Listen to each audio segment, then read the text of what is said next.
Oh boy, what a topic.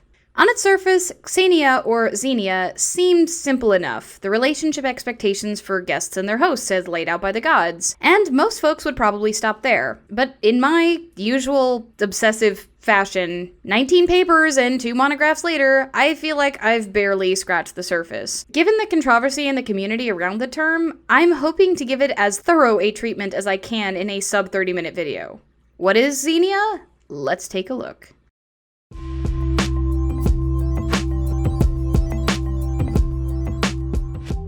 Kaide. Another mystery donor sent me Popular Morality in the Time of Plato and Aristotle, which happened to arrive at my door the day I recorded this, so I was able to get you in. From Serpent Empress, I also received Heroines of Olympos, which I am thrilled to use to expand my hero series. Amazon seems to be having issues with putting gift tags on books, so if you send me something from here on out, please let me know on Discord what it is after it tells you it's arrived so I can thank you properly if you want it. Xenia is a very important concept to me and my channel. I named my weekly live show after it, and it's one of the few concepts we know definitively can cause Agos, or divine wrath, if not followed properly. If you missed my video on miasma and Agos, link is in the iCard above. But suffice to say, like many other ancient cultural and religious concepts around reciprocity and gift-giving, Zeus in particular was said to take a specific interest in Xenia, under the epithet Zeus Xenios. Athena also took interest in the concept as Athena Xenia, and presided over the laws of hospitality and protection of strangers alongside Zeus. We'll get into the religious aspects of Xenia later, but for now, it's important to note that throughout Greek history, it's clear these two deities are very concerned with Xenia. So, what is Xenia exactly? As mentioned in the intro, on the surface, it's a set of laws and norms guiding the treatment of guests by hosts when said guests are traveling across the Greek city-states. We see mentions of it going all the way back into Homer, where it plays a major role in both the Iliad and the Odyssey. We're going to take a closer look at the Iliad and the Odyssey, as well as examining a paper by Catherine Tracy who does the same to see what the likelihood these cultural norms were present in the wider Greek culture might have been. Her paper, The Host Dilemma, Game Theory and Homeric Hospitality, gives a fairly good overview of this particular story and its implications, as well as diving deeper than I can into the implications of these ancient hospitality practices. Right away in Odyssey 4, we notice that Menelaus feeds and wines his guests before even asking their names. This is typical in other stories involving hospitality, where it's only after strangers' needs have been looked after that their identities and motives are questions. In Odyssey 3, Nestor explicitly states that it's kalion, or most appropriate, to wait to ask about a stranger's identity until after said stranger has eaten. Keep in mind, in ancient times, hosioi, or aristocratic houses, would have entire networks of xenophiloi, or friendly houses that they could stay at when they traveled. Hotels weren't really a thing in those days, and it was thought that a good host could increase their time, or honors, by having a large number of guests and bestowing lavish gifts upon them. It showcased their own wealth and also raised the possessions and honor of the guests because they have these gifts to take back home. In other words, like all forms of reciprocity, Xenia was meant to benefit both the guest and the host, and violating Xenia was considered a grievous offense to the gods.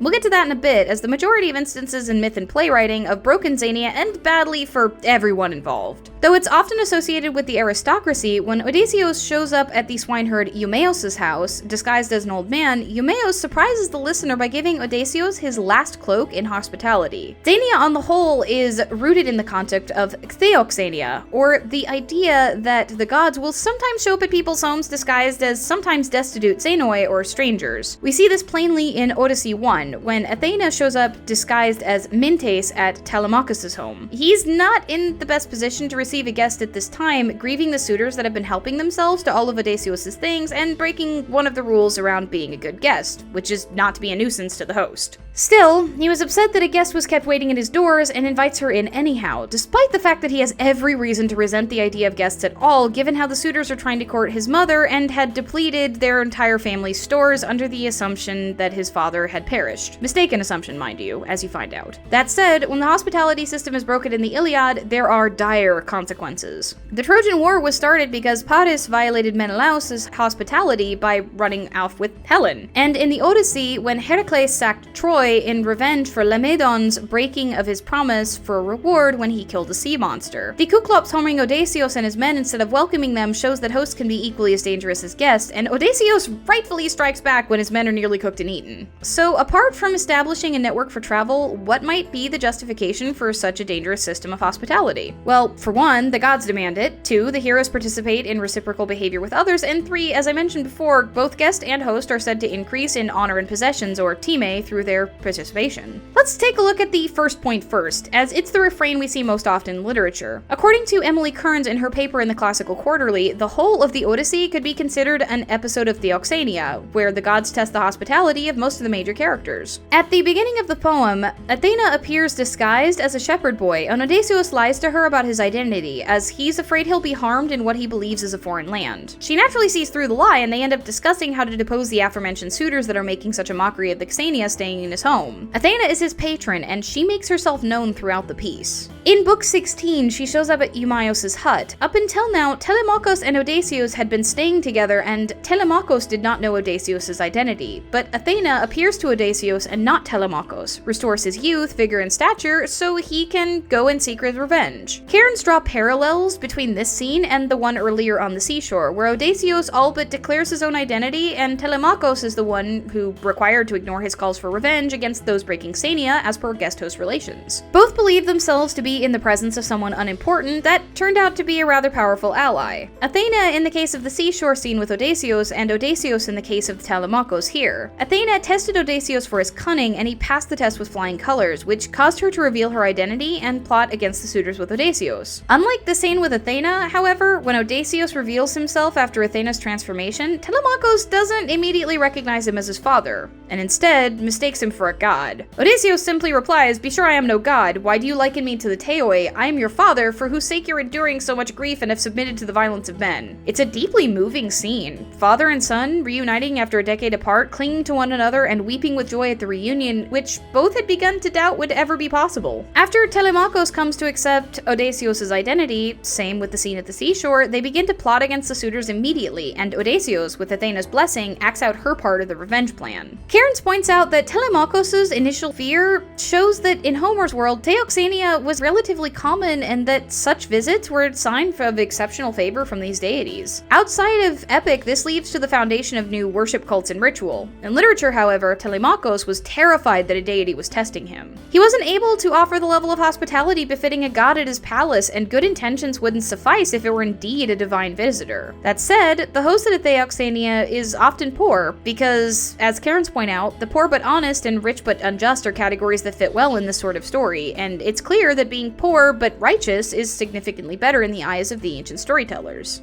Cairns points out that the Homeric hymn to Demeter tells a tale about Metanera's failure of a divine test, in which she doesn't trust the stranger, Demeter in disguise, nursing her child, and Demeter refuses to make her son into a god as she initially had intended in punishment of this deception. The gods don't always have to be specifically wandering about to test mortals in order to reward and punish the just and unjust that they happen to encounter. Demeter was wandering in her grief, yet still chose to punish Metanera for her violation of Xenia and failure to trust the stranger. The fact that they tend to disguise themselves as apparently inferior people in terms of class, bleh, but turn out to be literal gods is a recurring motif, and a reminder of the need for humility when dealing with strangers, and lends credence to the idea that the gods are always watching how you treat those seemingly below you. Odysseus' plan following the testing of Telemachus follows the same pattern: to disguise himself as a guest and to test the host's servants, his wife, and the suitors. Those who harm and reject him are slaughtered, and those who treat him well are spared. Like a god in Theoxenia, Cairns states, he punishes the transgressors and sets to rights a moral order which has gone wrong. This is Athena's vengeance as well as Odysseus's. These first plots were of her devising after all, and we're told directly in Book 20 that this is the case. When it comes to the slaughter itself, though, she deflects spears and arrows in Book 22, and later she disguises herself as Mentor, and her main function is verbal encouragement. She's present, but not fighting directly herself, instead supporting Odysseus in his efforts to receive justice. No longer, Cairns states, is Athena a divine protector who has taken a liking to Odysseus, but through this indirect intervention she becomes the personification of the will of the gods. Deus states at the beginning, in Book 1, that mortals bring their downfall on themselves with foolish and wicked deeds, and at at the end, it's Odysseus' divinely inspired action that bears this out. In Mary Scott's paper Philos, Philotes, and Xenia, Odysseus' story is discussed once more, this time with the added detail that, in Xenia, it's expected that even if the person isn't of equal social standing, Xenia is to be extended as though the stranger were a friend, because this status is given to beggars by Zeus. Heavy stuff, right? It's clear that beyond the pragmatic need for traveling rest stops, Xenia had a strong religious undercurrent. It's clear that one's motives in Xenia are just as important as the act itself, and that the gods are quite concerned with who does and does not extend proper hospitality to their guests, even those perceived as lesser. Reciprocity and reputation building were also strong drivers for the reasons I mentioned earlier. Increasing one's possessions and prestige, or time, was seen as one of the perks of proper guest-host relations. Tracy does emphasize that the archaeological evidence points to ancient Greek societies valuing reciprocity and generosity, and that the religious element cannot be fully ignored in this, given just how often it comes up in ancient literature, and how central it was to two of the three major foundational epics so frequently referenced by the ancients as foundational to the religion and culture of the ancient city-states. If you'd like to dive a bit deeper into stories involving more complicated Xenia violations and reciprocal violence, I've linked another paper below from M. Verhage on Euripides' Electra, and how it both mirrors and subverts Homeric descriptions of Xenia. Electra is a masterwork,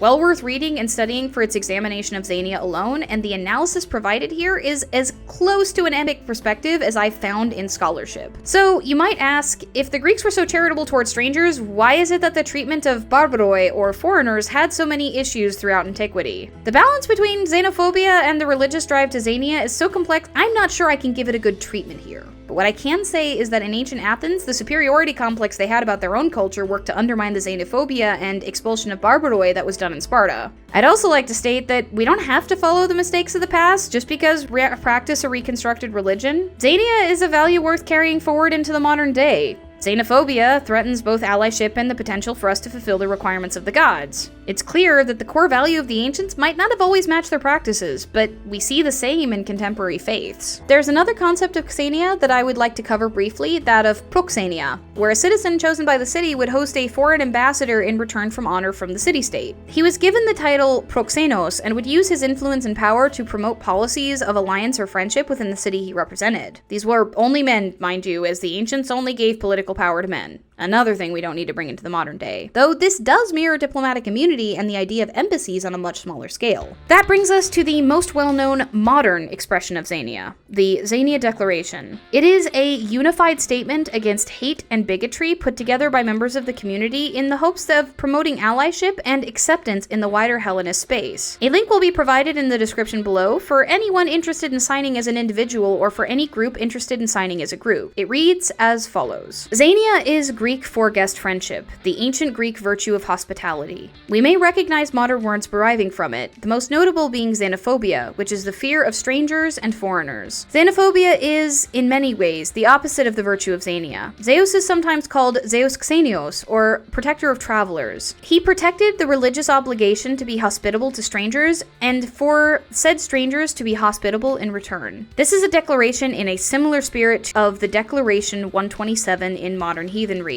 except for those of us who are modern Greek polytheists. Individuals, groups on social media, and Hellenic pagan/polytheistic organizations are encouraged to add their signature of support. The hope is that this will be an international effort of all diverse traditions and ideas among all of us. It is likely the one thing we all have in common is that we honor the Greek gods, but that alone should be enough. We, the undersigned, resolve the following. In the spirit of Xenia, all those who have differences from any one of us are welcome to honor the gods with us. Those who are LGBTQIA+ are welcome. Those of all gender identities, including gender fluid, non-binary, agender, etc., are welcome. Those of different ethnicities, races, locales, and backgrounds are welcome. Black Lives Matter. Those who are neurodivergent, including those who are autistic, are welcome. Those who have disabilities, including mental or physical conditions, are welcome. In the spirit of true Xenia, all who act in guest friendship are welcome. We recognize that some people who have demonstrated problematic behavior in the past may be educated and changed when made aware of the wider implications of their actions. actions. But in cases of unrepentant lack of Xenia, we will not knowingly support, join, affiliate, or work with any and all groups so long as they have any discriminatory policies or practices, and such practices are not in accordance with the virtue of Xenia. We also will not accept any disruptive or abusive behavior of any kind for any reason, including mental illness, and will not tolerate it if it jeopardizes the safety of those involved or threatens the continued functioning of our groups.